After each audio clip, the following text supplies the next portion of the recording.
Greetings everyone and welcome in today's webinar on best approach to integrate ISO 9001 and ISO 20001 simultaneously.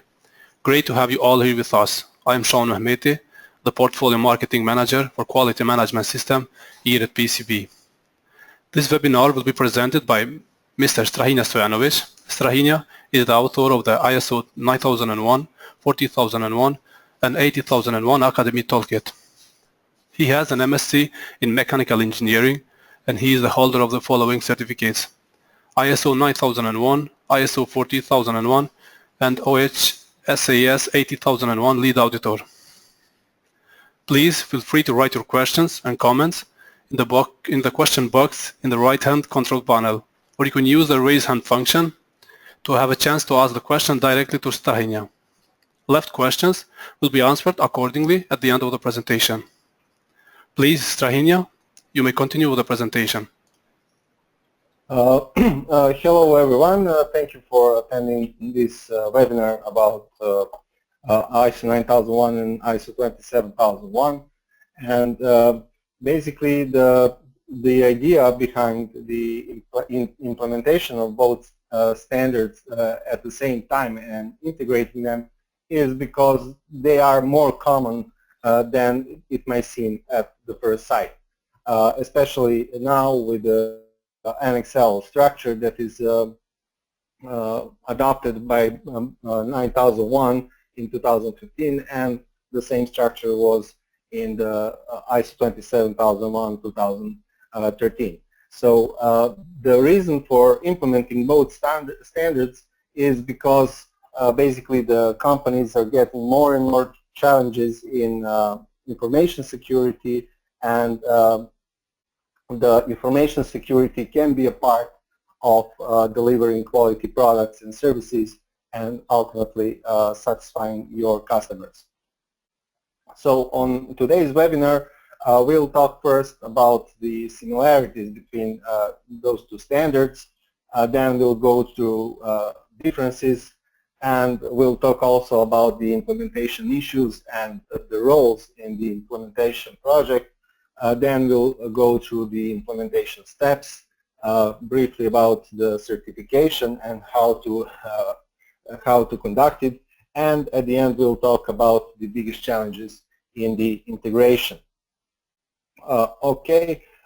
First we can start with the similarities. But before that, I would like to show you a poll, and in this poll you can give me an insight on whether you like this webinar to focus on.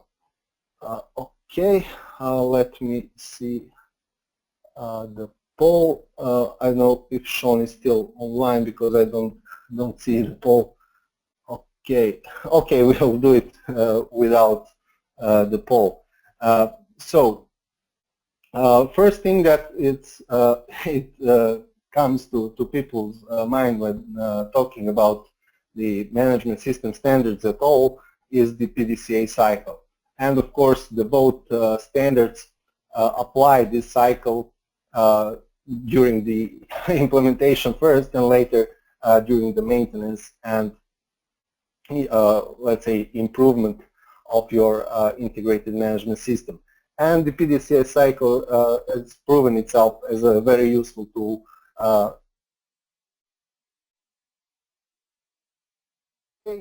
Now I can see the poll, so I will share it with you so you can give me an insight on what would you like this webinar to focus on. So here are the main topics, so please feel free to choose one or more. And I will give you a couple of seconds to fill it in.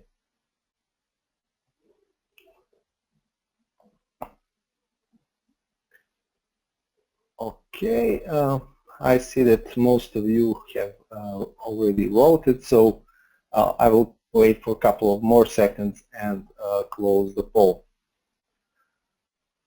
Okay, as I can see, the majority have voted, so I will close the poll now and share the results with you. Okay, here are the results. As you can see, the most of you are interested in the implementation steps, and implementation issues and roles. So we'll basically focus on those two topics, but I will also cover the similarities and the remaining topics as well. Okay, let's go back to the similarities.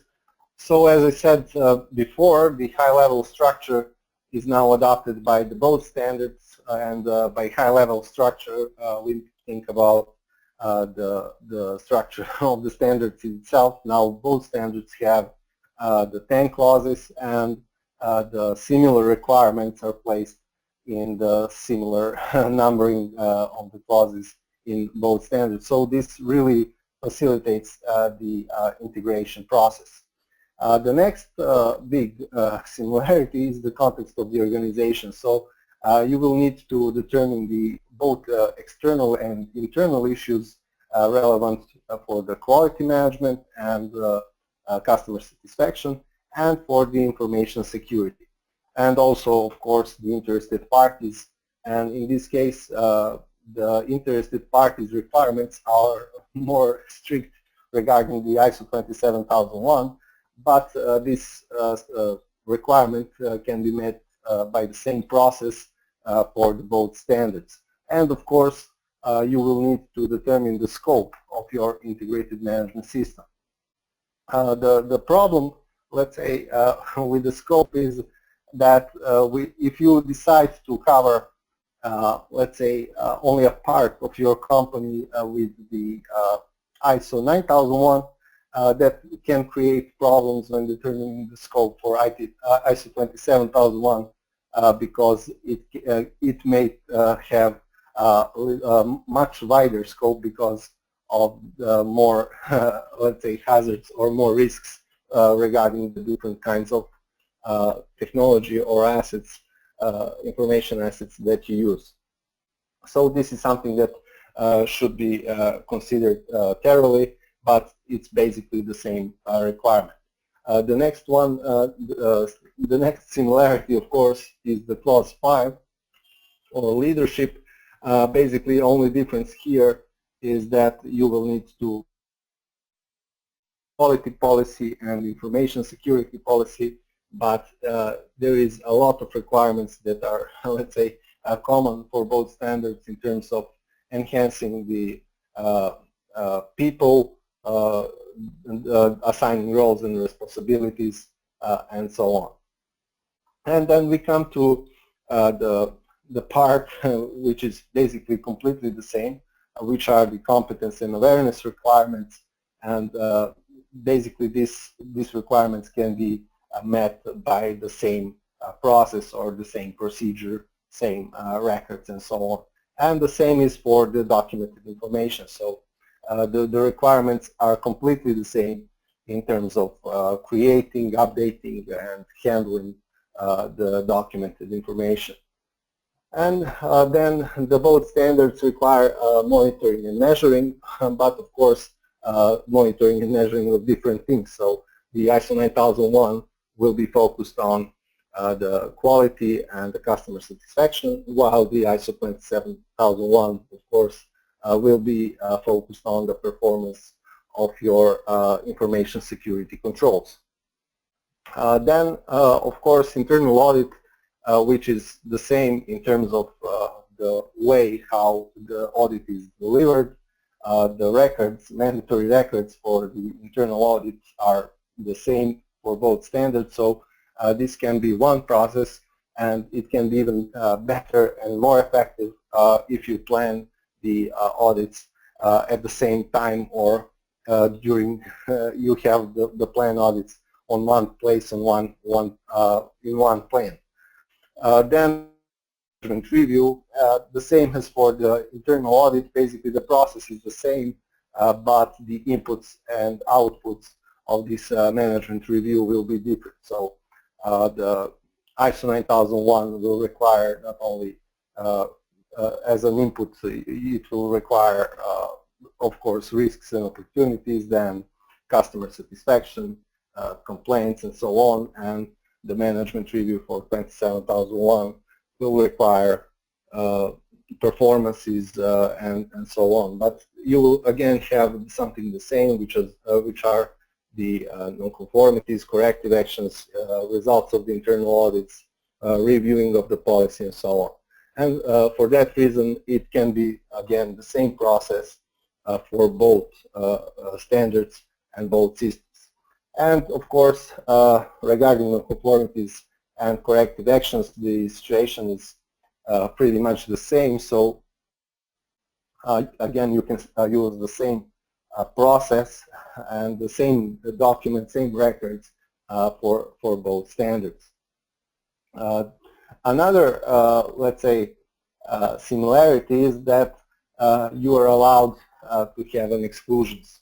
And in ISO 9001, you can make exclusion from the clauses and some requirements of the standard, while for ISO 27001, you can make exclusion from the information security controls that are placed in the Annex A of the standard.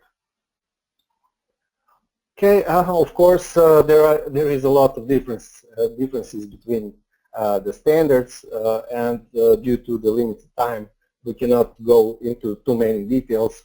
But the most profound difference in the clause 8 of both standards. So ISO 9001 defines requirements for the processes such as purchasing, sales, design and development, then production, of course. So there are a lot of requirements that basically have nothing to do with the ISO 27001 unless you're delivering something from the IT industry. So intersections, let's say, between those two standards. Another, let's say, requirement or the part of the standard that is only specific for ISO 9001 is the measuring of the customer satisfaction. And that is, let's say, a logical thing, because this is the main focus and the main principle of the ISO 9001. So you will need to establish a process for measuring customer satisfaction, how you will do it, would you use, what method will you use, how you will record it, and so on. And the another part that is also significantly different from the ISO 27001 are the customer complaints. Of course, such process or such requirements do not exist in the ISO 27001. But on the other hand, the ISO 27001 has much profound requirements for information security risks. So compared to the risks and opportunities required by the ISO 9001. So the information security risk assessment will require you to develop methodology, criteria, and basically to establish a risk management on much higher level than required by the ISO 9001. The another part of this risk assessment, of course, is the risk treatment. So you will need to define your controls and how you will treat your risk according to controls in the Annex A of the ISO 27001. And besides taking controls, you can also decide to mitigate risk, avoid risk, or accept risk. And the last big difference, of course, are the security incidents that exist only in ISO 27001, and they are again related to the information security. So there's nothing similar in the ISO 9001.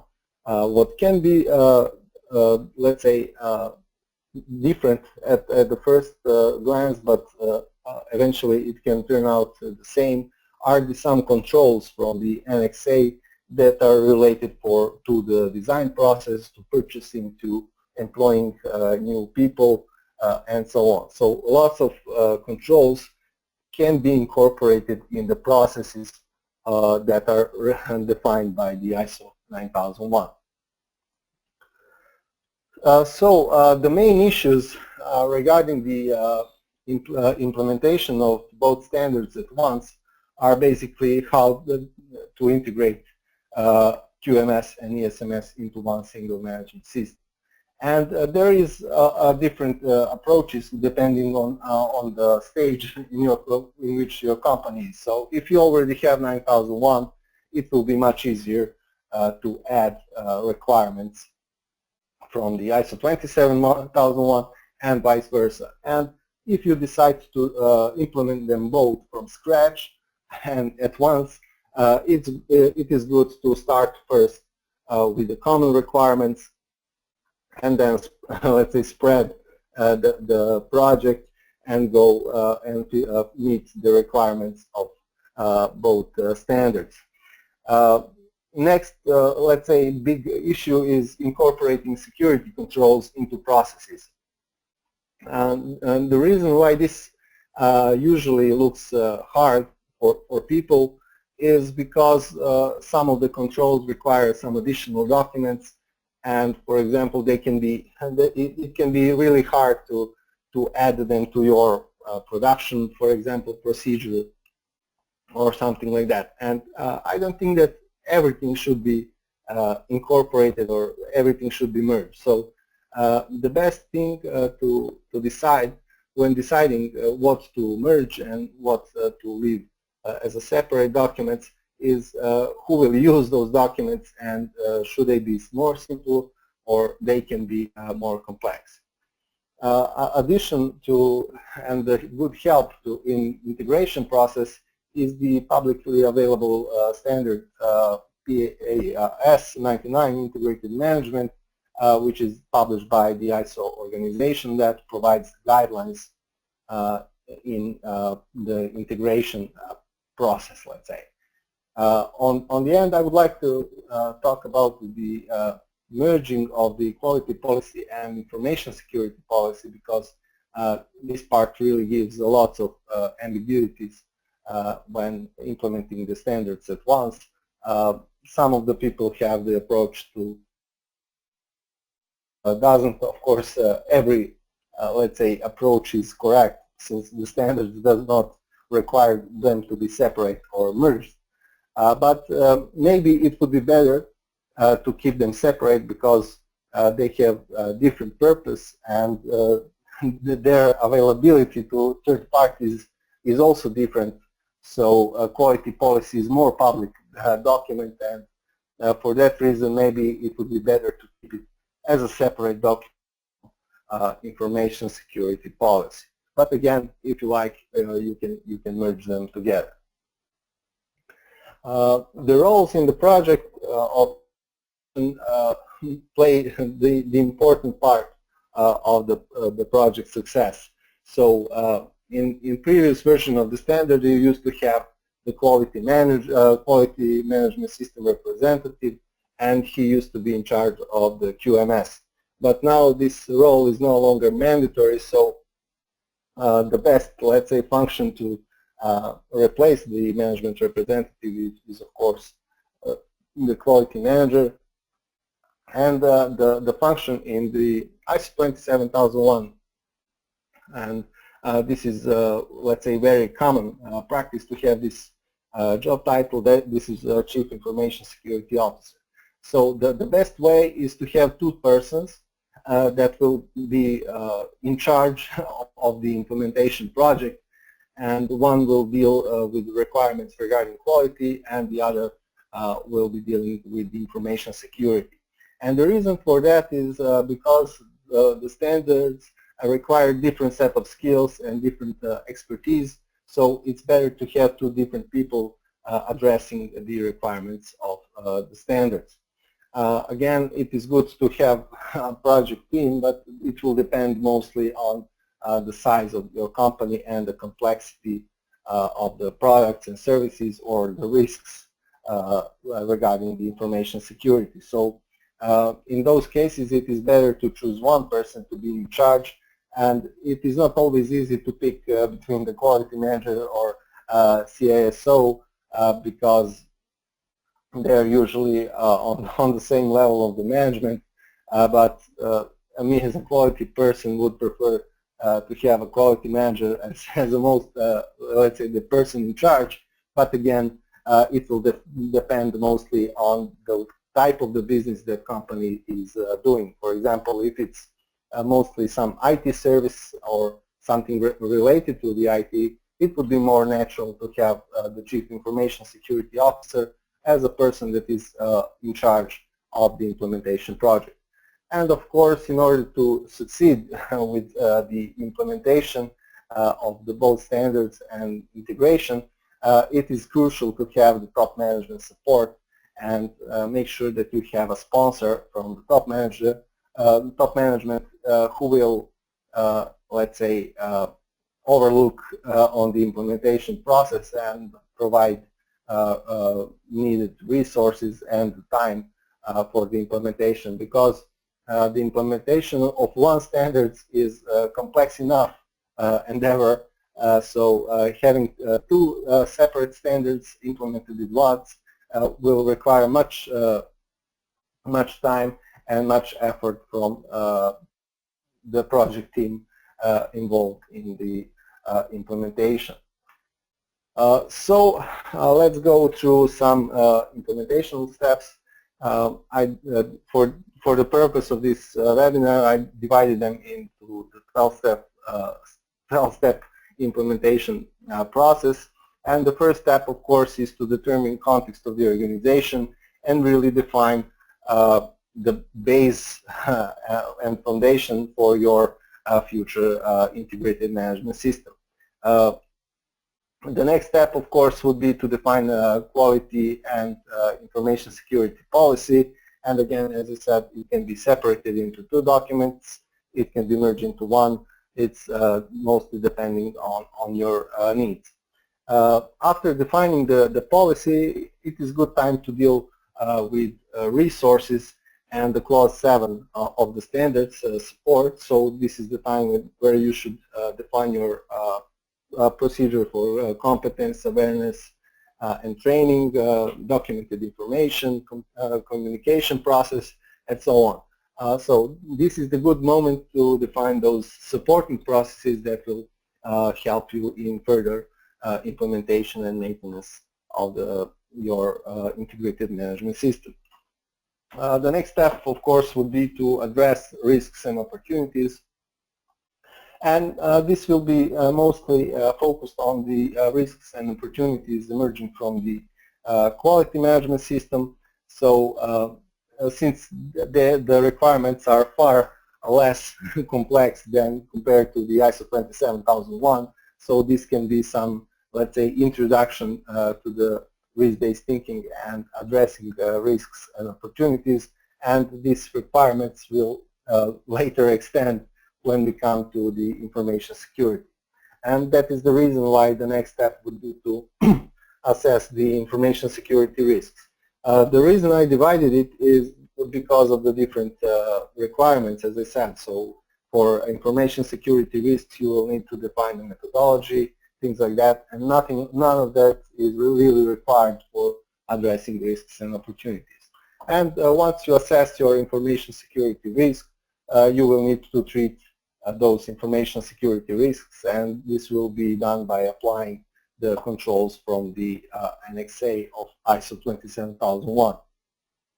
Then, after defining the controls, define the risk, it is good time to define the objectives of your IMS, let's say, integration management system. And this can be done at once for both standards. Basically, the requirements are the same regarding the objectives. The objectives will need to be smart, as I said, so, and you will need to develop plans for achieving those objectives. So this can be done at once for both standards. Then let's say this is the one step in this process, but it's a long and big step, establishing operational controls. This basically means that you will need to start implementing the requirements of the ISO 9001 primarily regarding the planning and control, purchasing, sales, design and development, production, and so on. So this step will mostly focus on the requirements regarding the ISO 9001, but again, you will need to incorporate the operational controls related for each process.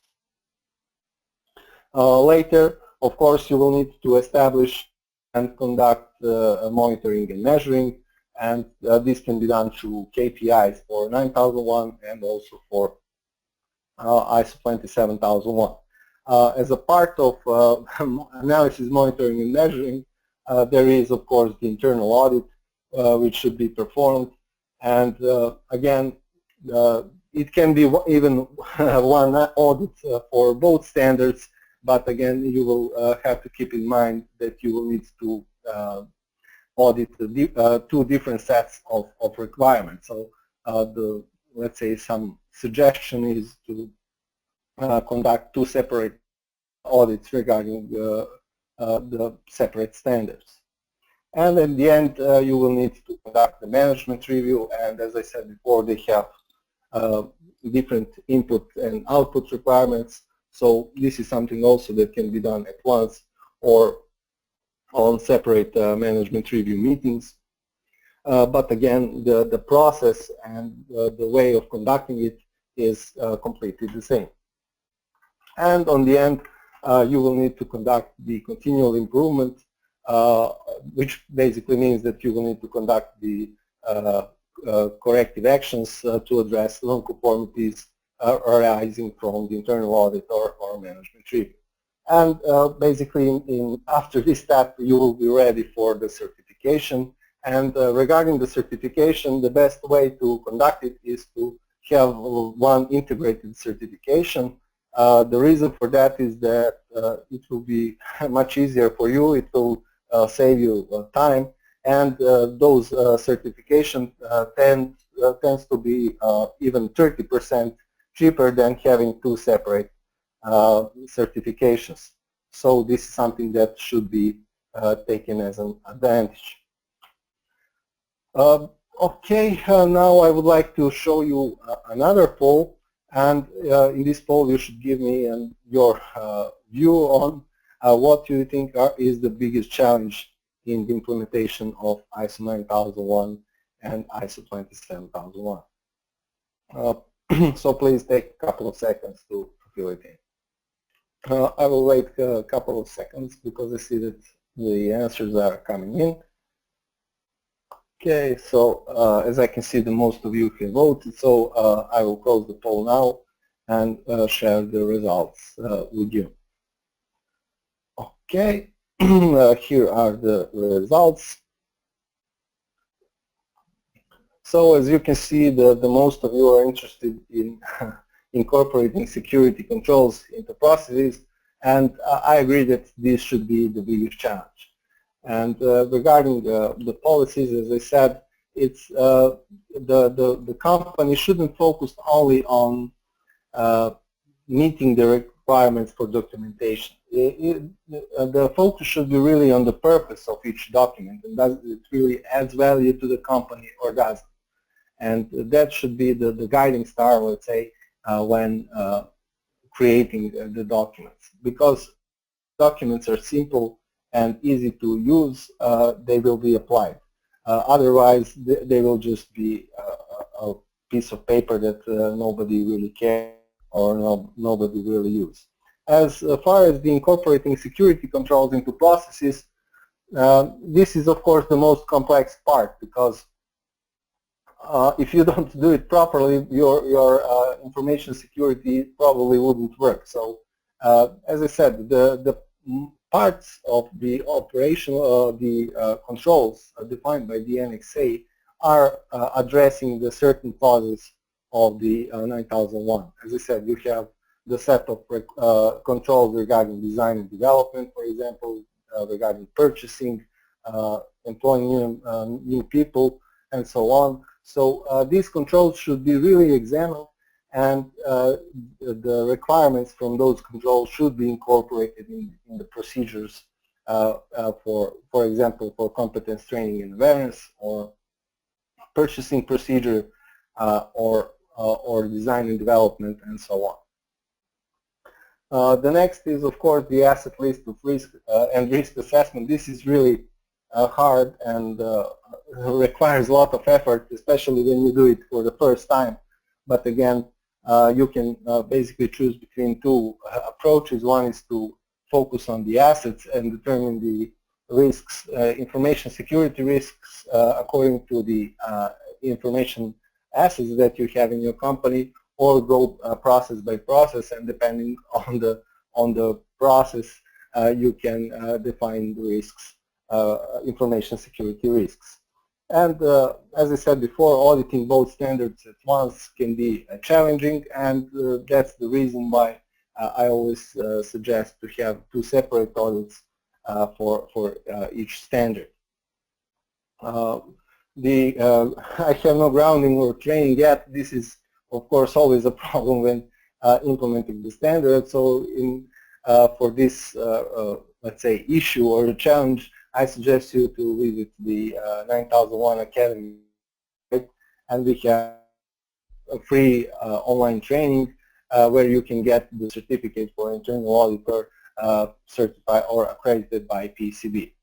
And of course, on the end, there is, of course, some transition period is still ongoing for ISO 9001. So this is the good opportunity to seize for implementing both standards, or making a transition for the 9001 and incorporating it with the ISO 27001. At the end, I just want to say that ISO 9001 and ISO 27001 have a very similar core, and the ISO 9001 is an excellent foundation for ISO 27001 implementation. Okay, any questions? Okay, Strahinja, thank you for this great presentation and explanation how to integrate ISO 9001 and ISO 20001. Now with the time left, we will go ahead with some questions. Therefore, if you have any questions, it's time to ask them. Okay, the first question, Strahinja, is if you go back to at the beginning of the slides, I mean, the presentation, okay. The similarities do not address the same topic on both. Am I right? Yeah, in most cases, the focus is different. The ISO 9001 will focus on 9001 and quality and customer satisfaction. On the other hand, the ISO 27001 will cover information security. But the similarity lies in the conducting the process to address the requirement. For example, the competence and awareness can be done in the same way. Only the topic for training will be different. Okay, Strahinja, thank you very much. Because of the time limited, we will have to conclude this presentation. However, if you have any other questions, you can send your question through email and we will answer them individually. Thank you again, Strahinja, for this clear and informative presentation. I want to thank all the attendees as well for taking the time out of your busy schedule to join us today. We hope you enjoyed the webinar. To keep up with our webinars, please check PCB webinar schedule on our website, pcb.com, or our social media network. Since next week, we are organizing another webinar on interesting topic, the role of the ISO 9001-2015 leadership requirements in the companies. Thank you, Strahinja, for this very informative presentation. Goodbye. Thank you. Bye.